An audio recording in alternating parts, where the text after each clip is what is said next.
Hello everybody. Today I have an exciting video for you. I'm going to help you plan for a 12-hour climbing competition. And yes, you did hear me right, it is 12 hours. In the past 6 years I've done around 30 climbing competitions and they're about like 4 hours each go around, and this time there is a 12-hour one in Davis at Rocknasium that I'm very excited about. So I had to go ahead and plan it out and see how am I going to do this, and then I thought that I would film it and show you how you could plan for a climbing competition. You can pare it down, or in this case it is 12 hours long.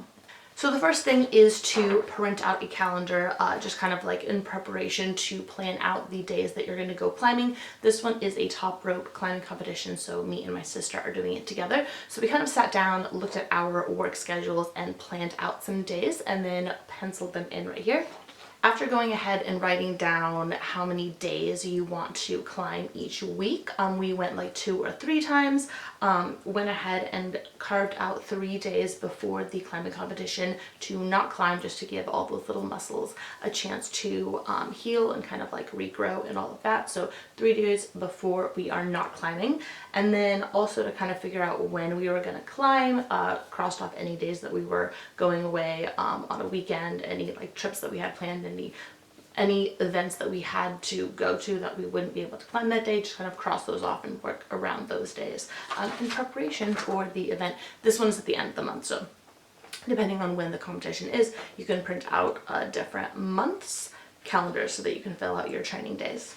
Now, I do have a planner that I use all the time. You may have seen my other planner videos, so I went ahead and transferred the calendar that I filled out into my actual daily planner that I use every single day. So when I know what am I doing today, oh yep, it's a climbing day, let me grab my climbing stuff, and then I was just ready to go that day.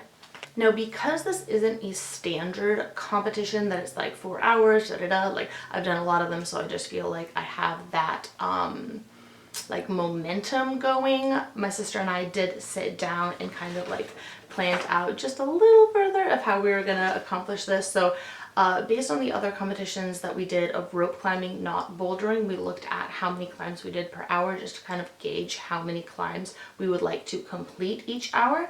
And so that was about 1.5 routes an hour per person. So our goal is going to be 3 routes an hour per person, and then every 2 hours we would have a half an hour break, just so we're not going obviously for 12 hours. For the snacks that we are packing, because food and fuel and energy is very important, we're going to go ahead and get the energy blocks. They're these Clif energy blocks that are easy to chew and have energy basically from them. So we did go ahead and pack those. We're going to pack Clif bars, beef jerky, banana and peanut butter, have a peanut butter and jelly sandwich. They are going to have some sort of food there, but bringing snacks is important along the way. Having an apple and water, that's the food that we're going to bring. And then for clothes, just because it is a while long and what are we packing and such like that, there is a costume contest portion of it. So we are bringing a costume, bringing layers, having a sweatshirt, because sometimes they do open the doors, and so having a draft sweatshirt's obviously important. Any climbing competition, I always have long socks, so whenever you take off your climbing shoes, it doesn't feel all gross that you have your shoes on for so long, and you don't want to have your shoes on all the time, just to kind of get your feet all aired out. So having long socks is a nice kind of break to get out of those climbing shoes. For this one, we are going to bring I was thinking of a crash pad and a tablet or something, so that we can watch some TV, just to kind of relax and shake out all the arms and not think about climbing and all of that. Having headphones so that we can listen to it, a splitter, so you can have 2 headphones in each person's, you can each listen to the headphones. We're also going to pack nail clippers, nail files, just so it's super annoying to have anything weird on your hands. So having nail clippers and nail file on hand is going to be really handy. And then the last two things that we are packing is chapstick and a roller just to roll out muscles. For a competition that they did at the Vertex Climbing Gym, they had Sports Basement come out and they had like rollers and everything that you could kind of like roll out your muscles, and it was so nice. So we're just gonna bring like a mini little roller so we can take that and roll out our muscles since it is an extended period of time.